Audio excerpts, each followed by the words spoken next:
함께 기도드리겠습니다. 아버지 하나님, 오늘도 새날 주셨으니 오 놀라운 구세주가 나의 주님이십니다 고백하고 찬양하며 복된 날을 살아감에 부족함 없도록 이 시간 말씀으로 깨우쳐 주시고 주의 성령으로 다스려 주시옵소서. 예수님 이름으로 기도합니다. 아멘. 오늘 우리에게 주시는 하나님 말씀은 사무엘하 22장 44절부터 51절의 말씀입니다. 사무엘하 22장 44절부터 51절의 말씀을 봉독해 드리겠습니다. 하나님의 말씀입니다. 주께서 또 나를 내 백성의 다툼에서 건지시고 나를 보전하사 모든 민족의 으뜸으로 삼으셨으니 내가 알지 못하는 백성이 나를 섬기리이다. 이방인들이 내게 굴복하며 그들이 내 소문을 귀로 듣고 곧 내게 순복하리로다. 이방인들이 쇠약하여 그들의 견고한 곳에서 떨며 나오리로다. 여호와의 사심을 두고 나의 반석을 찬송하며 내 구원의 반석이신 하나님을 높일지로다. 이 하나님이 나를 위하여 보복하시고 민족들이 내게 복종하게 하시며 나를 원수들에게서 이끌어내시며 나를 대적하는 자 위에 나를 높이시고 나를 강포한 자에게서 건지시는도다. 이러므로 여호와여, 내가 모든 민족 중에서 주께 감사하며 주의 이름을 찬양하리이다. 여호와께서 그의 왕에게 큰 구원을 주시며 기름 부음 받은 자에게 인자를 베푸시며 영원하도록 다윗과 그 후손에게로다 하였더라. 아멘. 22장의 말씀은 크게 둘로 구성되어 있다고 말씀드렸습니다. 하나님 나라는 하나님이 구원하심으로, 그리고 그것만 아니라 하나님이 통치하시고 다스리심으로 이루어져 간다는 것을 말씀을 합니다. 그래서 그 중에 21절부터 28절까지는 하나님의 통치에 대해서 하나님께서 친히 본을 보이시며 사랑의 통치로 역사하셔서 우리로 하여금 그 본이 되신 주님을 뒤따라 하나님 나라 이루어갈 수 있도록 하는 것을 말씀해 주었습니다. 그런데 그저 본을 보여주심으로 끝내지 않으시고 우리가 능히 행하여 하나님 나라 이루어갈 수 있도록 힘과 지혜와 능력과 사랑을 부어주시면서 친히 가르쳐 인도하시는 하나님의 다스리심의 역사를 29절부터 43절에 말씀해 주었습니다. 하지만 아무리 하나님이 본을 보여주셔도 내가 그 본을 따라 행할 수 없으면 하나님 나라 세워갈 수 없고, 그런 우리를 위해 아무리 하나님께서 새 힘을 더해 주시고 가르쳐 지도하시고 붙드시고 인도하시기까지 해서 하나님 나라를 이루게 하신다 해도 그것에 대한 감사와 찬양이 없으면 분명히 내 삶에 하나님 나라가 이루어졌는데도 불구하고 그 하나님 나라를 누리며 살아가지 못합니다. 그 대표적인 예가 바로 광야의 이스라엘 백성들입니다. 하나님께서 10번의 이적들과 홍해가 갈라지는 기적으로 하나님 말씀하시면 어떻게 되는지, 그 말씀을 따르는 것과 따르지 않는 것의 차이가 어떤 것인지 애굽 백성의 모습과 이스라엘 백성의 모습을 통해 명백하게 본을 보여주셨음에도 불구하고 모세가 하나님께 바로 그 하나님의 말씀 받으러 시내산에 올라간 사이에 이스라엘 백성들은 금세 애굽 백성의 본을 따라 우상을 섬깁니다.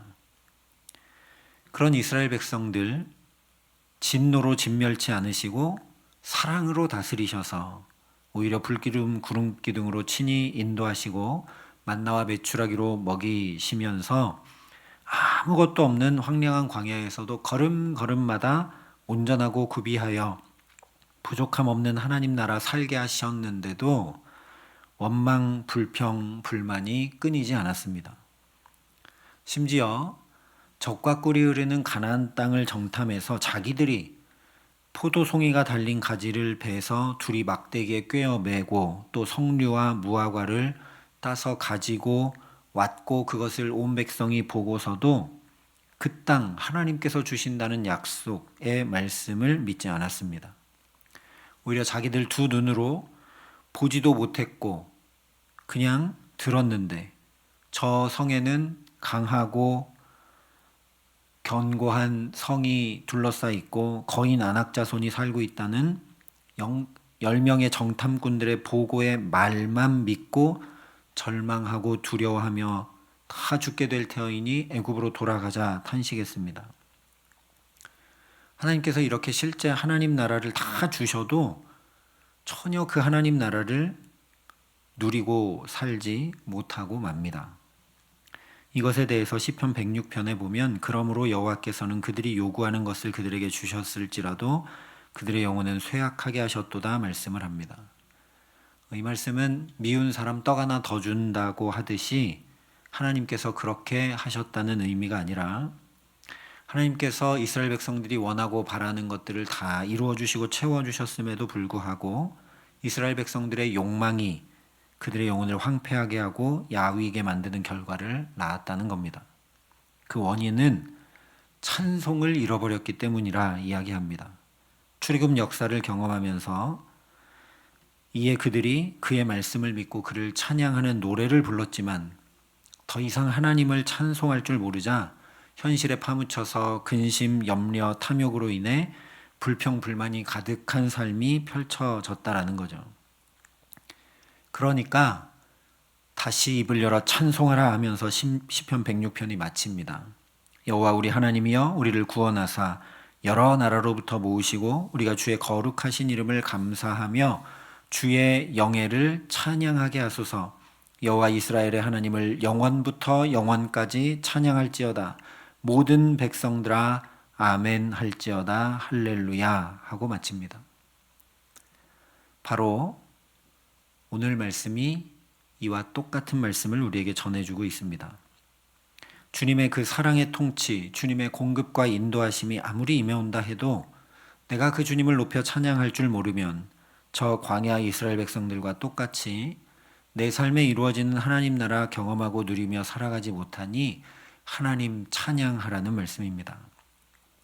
그래서 47절을 보면 여호와의 사심을 두고 나의 반석을 찬송하며 내 구원의 반석이신 하나님을 높일지로다 말씀을 합니다.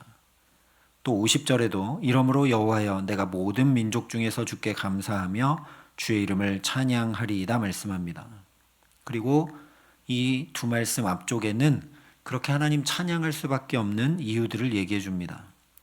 44절부터 46절과 48절부터 49절에 이야기하고 있는데 요약하면 다윗을 왕으로 세워주실 뿐 아니라 사방의 적들을 물리쳐 주시고 평안을 더해 주신 은혜, 대적과 원수들로부터 구원하실 뿐 아니라 높이 들어서 이스라엘 백성들만 아니라 만방으로부터 존귀 여김받게 하신 은혜를 하나님 베풀어 주셨다는 겁니다. 그러니 찬양하지 않을래야 않을 수 없다는 거죠. 하지만 광야 이스라엘 백성들을 생각해 보면 또한 우리가 함께 살펴본 대로 밧세바 사건 이후의 다윗의 모습을 보면 하나님의 놀라운 은총을 입었다고 자연히 찬양하게 되는 것 아닙니다. 깨달아야 할 수 있습니다. 내게 주신 은혜가 얼마나 놀라운 것인지 깨달아야만 찬양할 수 있다라는 거죠. 그래서 시편 49편에 보면 존귀하나 깨닫지 못하는 사람은 멸망하는 짐승 같도다 말씀하고 있습니다. 그러니 오늘 이 기도의 시간 다윗처럼 하나님께서 내게 베푸신 사랑의 통치, 연약한 나를 붙드시고 힘과 지혜 주시며 내 마음과 생각까지 다스려 주신 그 은혜를 깊이 깨달아 하는 은총 더해 주시기를 간절히 기도합니다. 그래서 마땅히 드릴 감사와 그 찬송을 하나님께 올려드리기에 근심과 염려, 한숨과 낙심에서 벗어나서 하나님 나라 살아갈 수 있기를 간절히 소망합니다. 한 가지 더 살펴보고자 하는 것은 우리 성경의 표현들입니다. 44절부터 46절, 48절부터 49절 여기에 있는 성경의 표현들을 보면 원문에도 그렇고 영어 성경도 그렇고 모두 이미 이루어 주신 하나님의 역사에 대한 과거형으로 표현이 되어 있습니다. 그러니까 다윗이 하나님께서 내게 이러한 은혜를 베풀어 주시고 이런 놀라운 역사들을 이루어 주셨으니 내가 하나님을 찬양합니다. 이렇게 되는 거죠. 그런데 우리 성경은 약간 모호한 표현, 과거로, 즉 하나님이 이루어 주신 것으로 해석할 수도 있고 하나님이 이루어 주실 것으로, 미래로 해석할 수도 있는 표현으로 말씀합니다. 44절에 나를 섬기리이다. 45절에 곧 내게 순복하리로다. 46절에 떨며 나오리로다. 이렇게 말씀합니다. 또 48절, 49절 역시 하나님이 이루실 것을 기대하는 표현으로 이렇게 말씀합니다. 이 하나님이 나를 위하여 보복하시고 민족들이 내게 복종하게 하시며 나를 원수들에게서 이끌어내시며 나를 대적하는 자 위에 나를 높이시고 나를 강포한 자에게서 건지시는도다. 이끌어내셨고 나를 높이셨고 건지셨도다가 아니라 이끌어내시며 높이시고 건지시는도다. 그래서 저는 개인적으로 우리 성경의 번역과 표현들이 더 적합해 보입니다. 왜냐하면 과거에 하나님이 이루어 주신 역사에 대해서만 감사하고 찬송하는 것은 조건부가 되기 쉽기 때문입니다. 하나님께서 그런 은총을 베푸시지 않으면 찬송할 수 없다는 얘기가 되고 마는 거죠. 또한 다윗처럼 특별한 은혜를 경험하지 못하고 살아가는 사람들이 어쩌면 훨씬 더 많기 때문에 우리 성경처럼 과거든 미래든 열린 해석이 가능한 표현이 더 좋다는 것입니다. 그래서 다시 생각해 보면 사실 이유 없이 찬송받으실 분이 하나님이십니다. 하나님께서 무엇을 해주셨기 때문에, 무엇을 이루어 주셨기 때문에 그래서 찬송해야 될 것이 아닌 것이죠. 그리고 그렇게 주의 성호를 높이고 주께 영광을 돌릴 때 우리에게 하나님 나라가 임해옵니다. 하나님 나라가 이루어졌기 때문에 찬송하는 것이 아니라 하나님의 존재 자체 때문에, 하나님께서 내 아버지이시기 때문에, 그리고 마땅히 찬송받으실 분이기 때문에 당연히 찬송하는 것이 우리의 마땅할 일이라는 거죠. 이사야 43장에도 이 백성은 나를 위하여 지었나니 나를 찬송하게 하려 함이니라 말씀했습니다. 그래서 소요리 문답 제일 첫 번째도 이것에 대해서 얘기하죠. 우리의 존재 목적은 하나님께 영광을 올려드리고 하나님을 찬송하는 것이라는 말씀입니다. 그런데 내가 존재해야 되는 목적대로 살지 못하면 나는 행복할 수 없는 거죠. 예수님도 가장 먼저 이름이 거룩히 여김을 받으시기를 간구하도록 하셨고, 맨 마지막에는 나라와 권능과 영광이 영원히 아버지의 것임을 찬송하도록 기도를 가르쳐 주셨습니다. 이스라엘 백성들이 칼도 창도 방패도 아무것도 가지지 않고 오직 언약궤 메고 말씀에 의지하여 제사장들이 나팔을 불며 백성들이 크게 소리치자, 다시 얘기하면 하나님을 크게 찬양하자 견고한 여리고성이 무너지는 역사가 일어납니다. 바알과 실라도 어떤 응답과 역사 때문이 아니라 그저 하나님 때문에 찬송합니다. 도저히 찬송할 수 없는 때, 매맞고 착고에 갇혀 옥에 갇혔을 때 하나님을 찬송합니다. 그러자 착고가 풀리고 옥문이 열릴 뿐만 아니라 그 일로 인해 죽으려 했던 간수가 자기만 아니라 온 가족이 세례를 믿고 예수님을 믿는 놀라운 하나님의 역사가 일어납니다. 그러니 오늘 우리도 주님 가르쳐 주신 기도를 따라 또 마땅히 드릴 영광을 하나님께 올려드리며 찬송함으로 살게 하시기를 간절히 소망합니다. 여러분도 해보셨죠? 찬송하면 어두웠던 마음이 밝아집니다. 찬송하면 낙심했던 마음이 힘을 얻습니다. 찬송하면 믿음이 희미해졌던 내 마음과 영혼이 다시 살아나고 하나님을 바라보게 하고 힘을 얻게 합니다. 찬송은 우리의 마땅히 할 일입니다. 그렇게 믿음으로 찬송하는 우리를 통해 풀리지 않던 견고한 문제나 사람의 마음이 무너져 내리게 하시는 역사, 매어있는 마음과 상황과 아픔과 질고가 풀리는 역사, 더 나아가 찬송하는 나와 함께 우리 가족도 이웃도 구원받아 주를 찬송케 하시는 역사가 이루어져서 하나님 나라 살아가게 하시기를 주님의 이름으로 간절히 축원합니다. 함께 기도하시겠습니다. 아버지 하나님, 나의 입술에 주를 높여드리는 찬송이 가득해 하여 주시옵소서. 한숨과 근심과 불평과 원망이 사라질 수 있도록 하나님 주를 높여 노래하는 일이 끊임없게 하여 주시옵소서.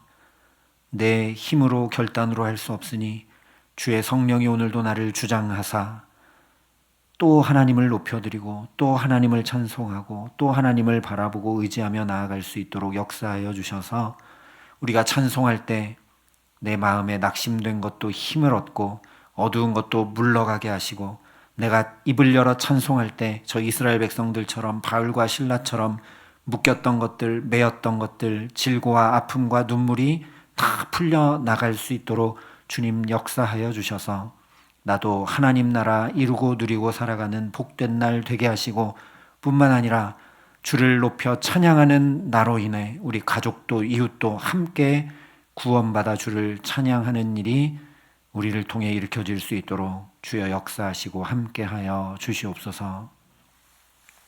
이제는 주 예수 그리스도의 은혜와 하나님의 사랑과 성령님의 교통하심이 나로 찬송하여 하나님 나라 살게 하시는 은혜가 여기 머리 숙여 은총을 구하는 모든 성도들의 삶에 또한 이 복음을 오늘도 세계 만방에 전하시는 선교사님들 가운데 이제로부터 영원토록 함께 하시기를 간절히 축원하옵나이다. 아멘.